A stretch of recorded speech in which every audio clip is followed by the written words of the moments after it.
नमस्कार, खबर जारी न्यूज 24 पर मैं हूं आपके साथ मकसूद खान। बात महाराष्ट्र की, क्योंकि लगता है महाराष्ट्र की सियासत में अब खेला शुरू हो गया है। देवेंद्र फडणवीस ने खुलकर अपने सहयोगी एकनाथ शिंदे से पंगा लेना शुरू कर दिया है, वो भी तब जब शिंदे ये साफ कह चुके हैं कि उन्हें हल्के में न लिया जाए, क्योंकि जिसने उन्हें हल्के में लिया था वो उनका टांगा पलट चुके हैं। शिंदे ने यहां तक कह दिया कि उनके इस इशारे को जो समझना चाहे समझ लें। तो क्या यह मान लिया जाए कि महाराष्ट्र में एक बार फिर से सियासी तांगा पलटने वाला है? यह खास रिपोर्ट।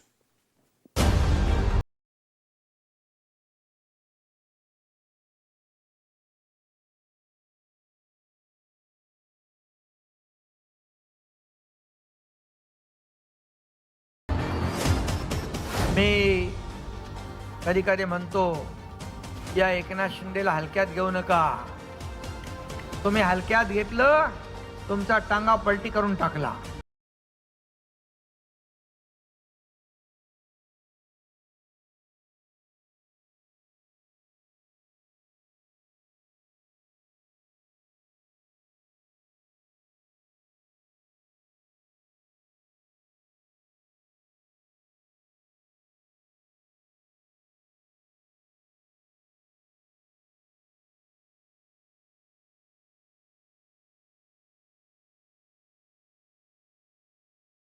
मुझे हल्के में मत लेना।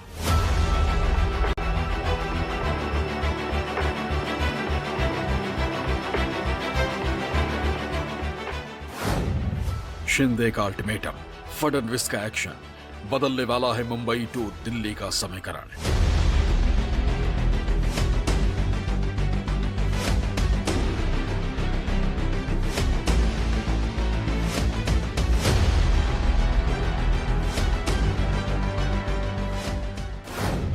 महाराष्ट्र में खेला शुरू, क्या होगा अंजाम?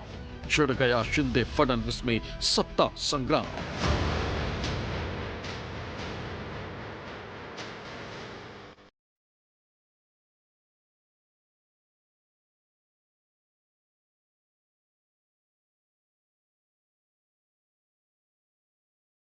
अभी ज्यादा दिन नहीं बीते जब एकनाथ शिंदे ने खुले मंच से ये कहकर महाराष्ट्र की सियासत में खलबली मचा दी थी कि कोई उन्हें हल्के में ना ले, क्योंकि जिसने भी उन्हें हल्के में लिया वो उनका टांगा पलट चुके। मी कधी कधी म्हणतो, या एकनाथ शिंदेला हलक्यात घेऊ नका. तुम्ही हलक्यात घेतलं, तुमचा टांगा पलटी करून टाकला. या दाढीने तुमची गाडी काय खड्ड्यात घातली गाडी कधी तेव्हा. वैसे तो एकनाथ शिंदे ने यह बयान अपने पूर्व साथी और प्रदेश के पूर्व सीएम उद्धव ठाकरे को लेकर दिया था, लेकिन लगता है कि मौजूदा सीएम और शिंदे का मौजूदा साथी देवेंद्र फडणवीस ने उनके इस बयान को अपने ऊपर ले लिया, और यह भी लग रहा है कि फडणवीस ने शिंदे के चैलेंज को मानो एक्सेप्ट भी कर लिया।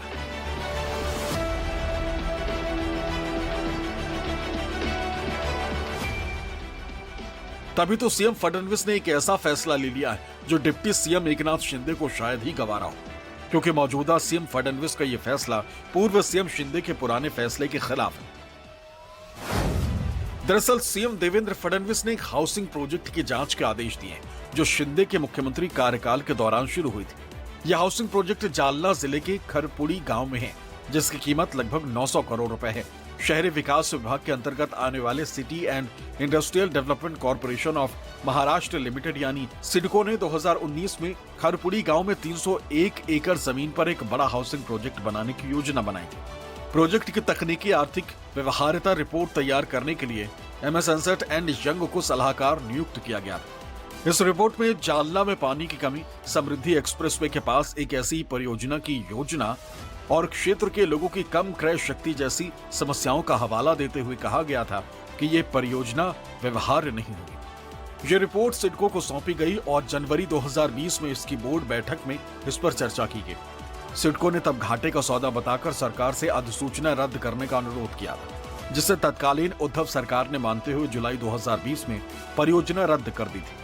लेकिन प्रदेश में शिंदे की सरकार आने के बाद फरवरी 2023 में परियोजना के लिए फिर से अधिसूचना जारी की गई और भूमि अधिग्रहण की प्रक्रिया शुरू हुई। तब शिंदे सीएम के साथ साथ शहरी विकास विभाग के प्रमुख भी थे।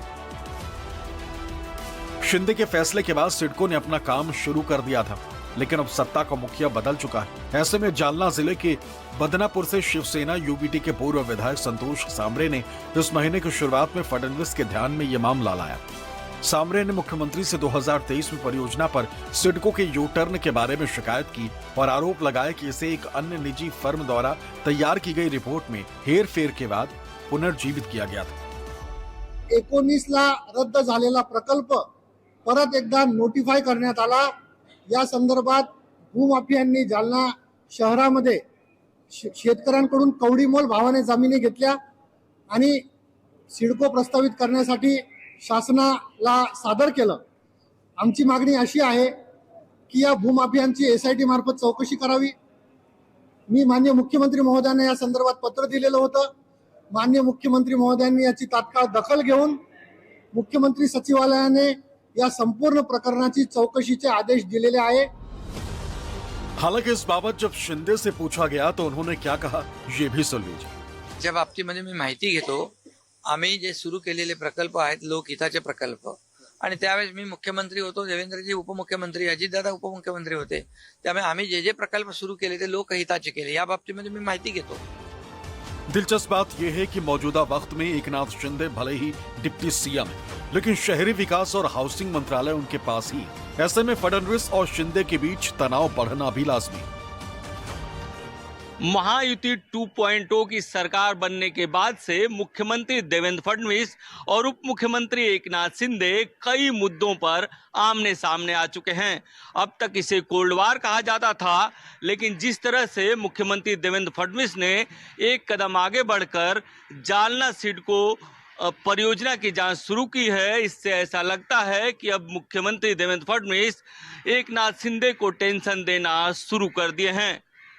जानकार कहते हैं कि दोनों नेताओं के बीच सब कुछ ठीक नहीं चल रहा है और इसका असर महायुति सरकार पर भी आगे दिखाई दे सकता है।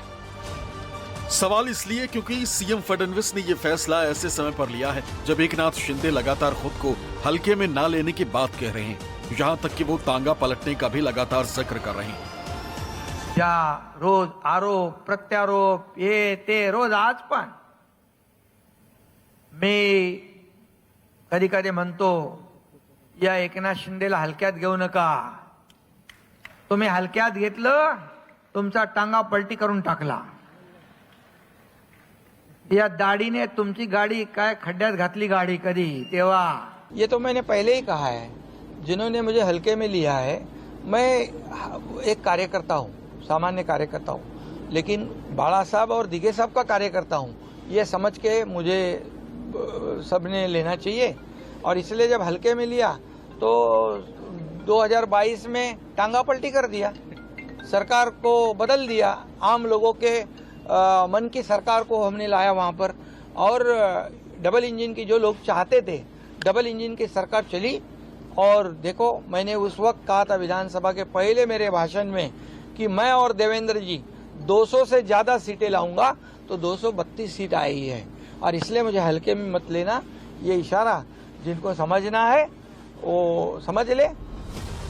बस फिर क्या था, शिंदे ने जैसे ही कहा, मेरे इस इशारे को जिसको जो समझना है समझ ले, प्रदेश की सियासत एक नई दिशा में मुड़ गई। क्योंकि शिंदे ने भले ही ये बयान अपने पुराने साथी उद्धव ठाकरे के परिप्रेक्ष्य में दिया हो, लेकिन मौजूदा वक्त में जिस तरह से उनके और फडणवीस के बीच अनबन की खबरें छनकर बाहर आ रही हैं, उससे विपक्षी महाविकास आघाडी को भी तंज कसने का मौका मिल गया। मग पुढे काय झालं, त्याच्यावरती खूप वेळा बोलून झालेलं आहे। त्यांना कोणीच हलक्यात घेत नाही, ते हलकेच आहेत, ते हलकेच आहेत। ते शिवसेने आल्यामुळे जड झाले, त्यांना वजन उद्धव ठाकरेंनी प्राप्त करून दिलं, नाही तर ते हलकेच होते, अत्यंत हलके। त्यांच्यासारखा हलक्या विचाराचा माणूस मी राजकारणात पाहिला नाही, कळलं। आणि अशा हलक्या लोकांना शिवसेनेत आल्यामुळे वजन प्राप्त झालं, त्यांच्या फुग्यात हवा भरली गेली आणि ते उडतायत, फुगे खाली येतील, डोंट वरी। पता नहीं ये बार बार मुझे हल्के में मत लीजिए, मुझे हल्के में मत लीजिए शब्दों का इस्तेमाल करते हैं।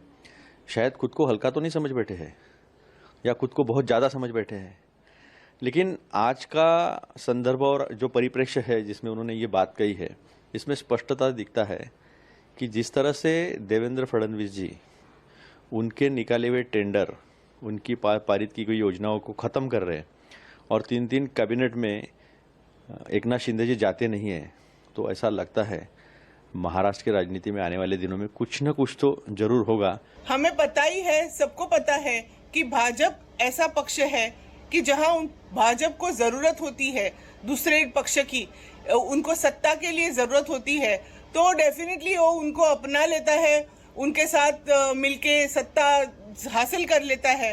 मगर जब भी उनका काम हो जाता है तो उसके बाद में तो उनको यूज एंड थ्रो ये पॉलिसी यूज की जाती है। विपक्ष भले ही महाराष्ट्र की सियासत में आने वाले दिनों में बड़ा बदलाव होने का अंदेशा जता रहा, लेकिन सत्ताधारी बीजेपी और शिंदे की सेना की माने तो गठबंधन में सब ठीक है और शिंदे जो बार बार बयान दे रहे हैं वो सिर्फ और सिर्फ उद्धव ठाकरे के लिए है, जिनका सियासी तांगा शिंदे ने कई मौकों पर पलटा है। महाराष्ट्र सरकार में कोई भी कोल्ड वॉर नहीं है, सब एक दूसरे के यार है, कुछ भी कोल्ड वॉर नहीं है। शिंदे साहब, अजीत दादा और देवेंद्र जी तीनों मिलके महाराष्ट्र का हित करना चाहते हैं। महाराष्ट्र के लोगों ने इसीलिए जनाधार दिया है, इसलिए कोई वार करेंगे नहीं, लोगों को अपेक्षित नहीं है।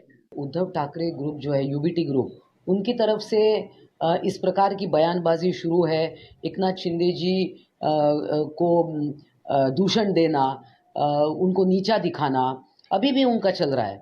और इसीलिए माननीय एकनाथ जी शिंदे किसी सभा में उन्होंने ये कहा कि उनको हल्के में नहीं लेना चाहिए, क्योंकि वो ये भी कहते हैं कि माननीय श्रीकांत जी डॉक्टर है, ऑपरेशन करते हैं, मगर वो डॉक्टर नहीं है, फिर भी बड़े बड़े ऑपरेशन कर चुके हैं। तो कभी कभी लोगों को ये याद दिलाना जरूरी होता है। खैर, एकनाथ शिंदे का ये बयान भले ही उद्धव ठाकरे को लेकर था, लेकिन मौजूदा वक्त में फडणवीस के साथ जो उनके मनमुटाव की बातें सामने आ रही हैं, उससे भी शिंदे के इस बयान को जोड़कर देखा जा रहा है।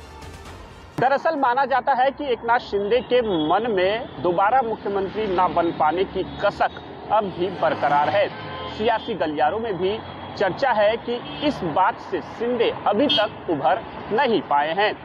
उनकी नाराजगी तब खुलकर सामने आ गई थी जब कुछ दिनों पहले तक एकनाथ शिंदे ने फडणवीस की मीटिंग से दूरी बना ली थी और जाना बंद कर दिया था। हालांकि बाद के कुछ मीटिंग को उन्होंने जरूर अटेंड किया, लेकिन तब तक ये बात आम हो चुकी थी कि सीएम देवेंद्र फडणवीस और डिप्टी सीएम एकनाथ शिंदे के बीच कोल्ड वॉर चल रहा है। इसके पीछे कई वजह भी। दरअसल जालना सिडको प्रोजेक्ट के अलावा भी एकनाथ शिंदे के कुछ और फैसले हैं जिस पर मुख्यमंत्री देवेंद्र फडणवीस ने नकेल कसनी शुरू कर दी। सूत्रों के मुताबिक शिंदे के सीएम कार्यकाल में बीएमसी ने 1400 करोड़ का सॉलिड वेस्ट मैनेजमेंट का 4 साल का जो टेंडर जारी किया था, उसको भी सीएम देवेंद्र फडणवीस ने रद्द कर दिया। इससे पहले शिंदे सरकार में राज्य परिवहन ने जो 1310 बसें किराए पर ली थी, वो कॉन्ट्रैक्ट भी सीएम फडणवीस ने रद्द कर दिया था। इस कॉन्ट्रैक्ट में सरकारी तिजोरी को नुकसान पहुंचाकर ठेकेदारों को फायदा पहुंचाने का आरोप था।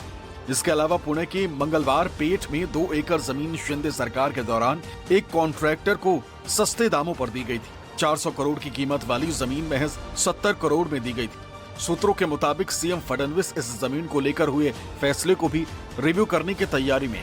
इतना ही नहीं, हाल ही में सीएम देवेंद्र फडणवीस ने एकनाथ शिंदे कैंप के 20 से ज्यादा पूर्व और मौजूदा विधायकों, सांसदों को पहले मिली वाई सिक्योरिटी भी वापस लेने का फैसला लिया है।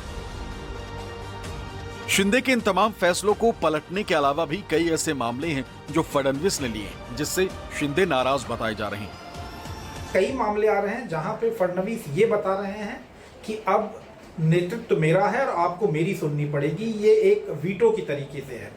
पिछली बार यही स्थिति शिंदे की थी, जब लोकसभा विधानसभा में वो सीटों को लेके अड़े रहे, जब मुख्यमंत्री बनने को लेके वो अड़े रहे। तो ये जो तलखी थी, जो नेतृत्व खासकर फडणवीस अपने हाथों में लेना चाहते थे शिंदे के मुख्यमंत्री काल में, जो उन्हें नहीं मिली है, उसकी तलखी अब दिख रही है। आमतौर पर प्रदेश बीजेपी के बहुत सारे नेता भी शिंदे को लेके बहुत पॉजिटिव नहीं है। पिछले कुछ दिनों के छोटे मगर अहम सियासी घटनाक्रम को देखें तो उससे भी पता चलता है कि एकनाथ शिंदे कहीं न कहीं अपने सरकार के मुखिया यानी देवेंद्र फडणवीस से नाराज जरूर चल रहे हैं। पहले तो शिंदे के चेहरे पर चुनाव लड़ने के बाद भारी बहुमत के साथ सरकार में आने पर भी एकनाथ शिंदे को मुख्यमंत्री नहीं बनाया गया। तब सीएम से डिप्टी सीएम बनाए जाने पर शिंदे नाखुश बताए गए। फिर सरकार में मनमाफिक मंत्रालय नहीं मिलने से भी शिंदे की नाराजगी की खबरें आ चुकी। बताया ये भी जा रहा है कि एकनाथ शिंदे के कई प्रस्ताव को मुख्यमंत्री फडणवीस गिरा देते। इसके अलावा कुछ जिलों के पालक मंत्री पद को लेकर भी शिंदे की नाराजगी बताई जा रही है। रायगढ़ और नासिक जिलों के पालक मंत्री पद को लेकर विवाद अब तक सुलझ नहीं पाया है। बाकी जिलों में शिंदे और अजित गुट के जो पालक मंत्री बने हैं उन पर भी बीजेपी ने अपने संपर्क मंत्रियों को बिठा दिया है। इसके अलावा नौकरशाही भी शिंदे गुट के मंत्रियों को सहयोग नहीं कर रही। शिंदे कोटे से उद्योग मंत्री बने उदय सामंत एक पत्र के जरिए कह चुके हैं कि उन्हें विभागीय अधिकारी प्रमुख नीतियों के बारे में जानकारी नहीं दे रहे हैं। इतना ही नहीं, हाल ही में सीएम फडणवीस की अध्यक्षता वाली राज्य की आपदा प्रबंधन समिति में शिंदे को जब जगह नहीं दी गई थी तब भी शिंदे नाराज हुए थे।